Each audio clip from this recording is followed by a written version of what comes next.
Welcome to the Tech Egg. Don't get scrambled. Enjoy the video. You'll start by preparing both devices and beginning the switch now.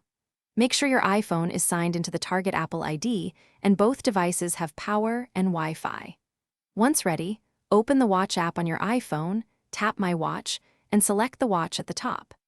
Do this because the watch ties its Apple ID to the iPhone's iCloud.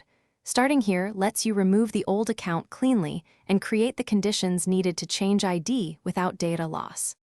Now you'll remove the old Apple ID from the watch by unpairing or signing out. Tap All Watches, hit the info icon, then unpair Apple Watch. You'll be prompted for the current Apple ID password so activation lock is turned off. If you have a cellular plan, choose whether to keep it. The iPhone automatically backs up the watch before it erases, which is why unpairing is the preferred middle step. It preserves settings so you can restore under the new Apple ID. Finally, sign into the new Apple ID on your iPhone and pair the Apple Watch again. When pairing, choose Restore from Backup to bring back your data, or Set up as new if you prefer a clean start. Make sure iCloud is enabled for health and other services. Once paired, check settings on the watch to confirm the correct Apple ID. If activation lock blocks you, obtain the original Apple ID password or contact Apple with proof of purchase as the primary.